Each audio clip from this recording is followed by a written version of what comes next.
نحمده ونصلي ونسلم على رسوله الكريم أما بعد فأعوذ بالله من الشيطان الرجيم بسم الله الرحمن الرحيم قال الله تبارك وتعالى في كلام المجيد والفرقان الحميد ويا قوم هذه ناقة الله لكم آية فذروها تأكل في أرض الله ولا تمسوها بسوء فيأخذكم عذاب قریب صدق اللہ العظیم بلغنا رسول النبی الکریم ان اللہ ملائکتہ یصلون علی النبی یا ایھا الذین آمنوا صلوا علیہ وسلموا تسلیما صلاۃ والسلام علیک یا سیدی یا رسول اللہ وعلی آلک واصحابک یا سیدی یا حبیب اللہ۔ ڈیئر اسٹوڈنٹس، آج کا جو ہمارا ٹاپک ہے وہ ہے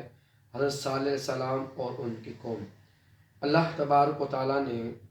انسانیت کی فلاح اور انسانیت کی کامیابی کے لیے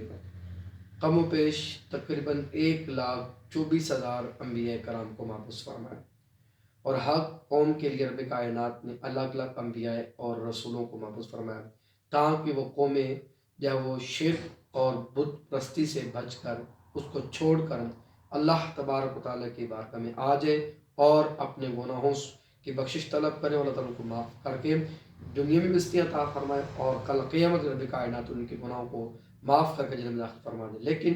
بعض قومیں ایسی تھی کہ جنہوں نے انبیاء کی پیروی کی اور انجام حاصل کی، اور بعض قومیں ایسی تھی کہ جنہوں نے انبیاء کی پیروی یا ان کی اتباع یا ان کی اطاعت نہ کرنے کی وجہ سے وہ دنیا میں ہی تباہ و برباد ہو گئی۔ ان قوموں میں سے قوم صالح علیہ السلام ہے، قوم ہود ہے، جس کو رب کائنات نے منع فرمایا تھا کہ شرک اور انبیاء کو جتلانا نہیں ہے، لیکن وہ قوم نہ مانی اور ان پر عذاب آ گیا۔ اب اس قوم کا جو واقعہ ہے وہ اس طرح ہے کہ رب کائنات نے صالح علیہ السلام جو تھے، اللہ تعالیٰ کے جو نبی تھے، جو رسول تھے، ان کی جو قوم تھی یہ ایک مستری قوم تھی، یعنی مکان بنانے والی قوم تھی، اور اس قوم کا طریقہ کار یہ تھا کہ یہ پہاڑوں کے اندر گھر بناتی تھی، اور پہاڑوں کے اندر ان کی گھر بنانے کا طریقہ کار تھا کہ یہ ایک پہاڑ کے اندر ایک بہت بڑا گھر، ایک محل بناتے، اس میں یہ خود بھی رہتے، بازار بناتے، اس میں مختلف جتنے جو چیزیں تھیں وہ تیار کرتے، اور ان کا ایک ماننا تھا، یہ عقیدہ تھا کہ اگر کوئی عذاب آتا بھی ہے تو ہمیں وہ نقصان نہیں پہنچے کیونکہ ہمارے گھر پہاڑوں میں ہیں۔ جب رب کائنات نے صالح علیہ السلام کو ان پر مبعوث فرمایا اور ان کو کہا کہ تم اب اللہ تعالیٰ کی بارگاہ میں آ جاؤ اور شرک کو چھوڑ دو، تو جب اس قوم کو صالح علیہ السلام کے ذریعے تبلیغ کی لیکن اس قوم نے نہ مانا، اور انہوں نے دعویٰ کیا کہ اے صالح علیہ السلام، آپ اللہ کے نبی ہیں، آپ اللہ کے رسول ہیں، اگر آپ یہ جو سامنے پہاڑ ہے، اس پہاڑ سے اگر آپ ایک اونٹنی نکالیں جو بہت زیادہ دودھ دینے والی ہو اور طاقتور ہو، توانا ہو اور صحت مند ہو، تو ہم آپ کے اوپر ایمان لیں گے۔ اب جب صالح علیہ السلام نے ان کا یہ دعویٰ سنا، ان کی یہ بات سنی، تو وہ بڑے حیران و پشیمان ہوئے کہ یہ قوم کیسی قوم ہے۔ انہوں نے کہا چلو اگر میں یہ کام کر دوں، یہ جو تمہارا دعویٰ ہے اس کو پورا کر دوں، تمہاری جو چیز ہے، یہ تمہارا یہ جو قول ہے، اس کو اگر میں پورا کر دوں، ثابت کر دوں، تو کیا تم ایمان لے آؤ گے؟ وہ تمام کے تمام جو لوگ تھے وہ انہوں نے کہا کہ جی ہم ضرور ایمان لے آئیں گے۔ تو صالح علیہ السلام نے اللہ تعالیٰ کی بارگاہ میں دعا کی کہ یا اللہ، اس قوم نے یہ مجھ سے کہا ہے، یہ مجھ سے مانگا، یا تم میری مدد فرما۔ تو رب کائنات نے ان کی اس دعا کو قبول فرمایا اور فرمایا کہ اے صالح علیہ السلام، آپ اس پہاڑ کی طرف اشارہ کریں تو اس پہاڑ میں سے ایک اونٹنی نکلے گی جو بہت طاقتور بھی ہوگی، توانا بھی ہوگی، صحت مند بھی ہوگی اور بہت زیادہ دودھ دینے والی ہوگی۔ تو جب آپ نے اس پہاڑ کی طرف اشارہ کیا تو وہ اونٹنی وہاں سے نکلی اور صلی اللہ علیہ وسلم کے پاس آ گئی۔ تو جب وہ پاس آئی تو ان لوگوں نے دیکھا کہ واقعی یہ اونٹنی صحت مند بھی ہے، طاقتور بھی ہے، توانا بھی ہے، اور حتیٰ کہ اس کے اندر دودھ بھی بہت زیادہ ہے۔ تو صلی اللہ علیہ وسلم نے فرمایا کہ تم میں سے جس کو دودھ چاہیے اسے نکال لو۔ تو جب وہ نکالنے شروع ہوئے، دودھ نکالنا شروع کیا، حتیٰ کہ پوری جو بستی تھی، جو ہزاروں کی تعداد میں لوگ تھے، انہوں نے اس میں سے دودھ نکالا، لیکن پھر بھی اس دودھ میں کمی نہیں آئی۔ تو جب انہوں نے دیکھا کہ یہ واقعی اللہ تعالیٰ کا ایک معجزہ ہے، اللہ تعالیٰ کو یہ معجزہ رب کائنات نے صلی اللہ علیہ وسلم کو عطا فرمایا ہے، تو انہوں نے انکار کر دیا، اور انکار کرنے کے بعد رب کائنات کی بارگاہ میں صلی اللہ علیہ وسلم نے کہا کہ اللہ، یہ قوم کیسی قوم ہے کہ ان کا میں نے جو ان کا دعویٰ تھا وہ بھی پورا کر دیا، ان کو معجزہ بھی دکھا دیا، لیکن پھر بھی یہ ماننے والے نہیں ہیں۔ تو آپ نے فرمایا کہ اب یہ جو اونٹنی ہے یہ اللہ کی نشانیوں میں سے ایک نشانی ہے، اب تم میں سے جو بھی اس کو نقصان پہنچانے کا ارادہ کرے گا یا کوشش کرے گا وہ تباہ برباد ہو جائے گا۔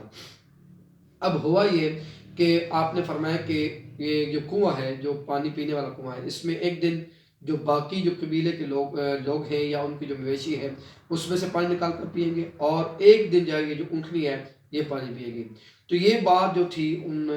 لوگوں کو، جو قوم صالح علیہ السلام تھی، ان کو بڑی عجیب و غریب لگی، اور انہوں نے اس بات پہ جب وہ انکار کرنے کہا جی کہ ہم بھی اس میں سے پانی پئیں گے، اور اسی دن وہ بھی پیے گی، اس دن ہم بھی اس میں سے پانی پئیں گے۔ تو صلی اللہ علیہ وسلم فرمایا کہ یہ اللہ تعالیٰ کی نشانی ہے، اللہ تعالیٰ کا حکم ہے، تم اس بات کو مانو، لیکن انہوں نے انکار کیا۔ اب ہوا یہ کہ ان میں سے چند لوگوں نے منصوبہ بنایا کہ ہم اس اونٹنی کو مار دیتے ہیں، قتل کر دیتے ہیں، پھر جتنے بھی دن ہوں گے ہم سب اس میں سے پانی پئیں گے، کنویں میں سے پانی استعمال کریں گے۔ تو انہوں نے ایک گھات لگا کر اس اونٹنی پہ حملہ کیا، اور حملہ کر کے اس کو مار دیا، اور اس اونٹنی کا جو بچہ تھا اس نے آسمان کی طرف جو ہے وہ اٹھا کے اپنا منہ اور کوک لگائی اور چیخ ماری، اور چیخ مارتا ہوا وہ جب دور پہاڑوں میں جا کر گم ہو گیا۔ تو رب کائنات نے جب ان کی یہ بات دیکھی، ان کا یہ کام دیکھا، تو صلی اللہ علیہ وسلم کو وہی فرمایا کہ اب ان سے کہہ دو کہ اب جو رب کائنات کا عذاب ہے وہ تم پر آئے گا۔ تو صلی اللہ علیہ وسلم جب اپنی قوم کے پاس آئے، انہوں نے دیکھا کہ انہوں نے اونٹنی کو مار دیا ہے جس سے انہوں نے ان کو منع کیا تھا، تو صلی اللہ علیہ وسلم نے ان سے کہا کہ اب تم اللہ کے عذاب کا انتظار کرو، اب یہ عذاب 3 دن بعد تمہارے پاس آئے گا اور تم کو نیست و نابود کر دے گا۔ وہ ان کی بات سن کے بجائے ڈرنے کے، انہوں نے آگے سے ان کے مذاق کی، ان کے جو ہے تمسخر اڑایا۔ رب کائنات کو یہ بات بڑی عجیب و غریب لگی۔ تو 3 دن کے بعد رب کائنات نے ان کے اوپر بجلی اور کڑک کا جو عذاب تھا وہ بھیجا، اور جو تمام جو نافرمان تھے، تمام جو لوگ تھے، وہ زمین کی طرف گر پڑے اور تمام کے تمام مر گئے اور ختم ہو گئے، نیست و نابود ہو گئے۔ جو ایمان والے تھے، تقریباً 120 لوگ جو صلی اللہ علیہ وسلم کے ساتھ تھے، ان کو رب کائنات نے جو بچا لیا، ان کو عذاب سے، باقی تمام کے تمام مر گئے۔ اب اس سٹوری میں جو ہمیں سبق ملتا ہے وہ یہ ہے کہ جناب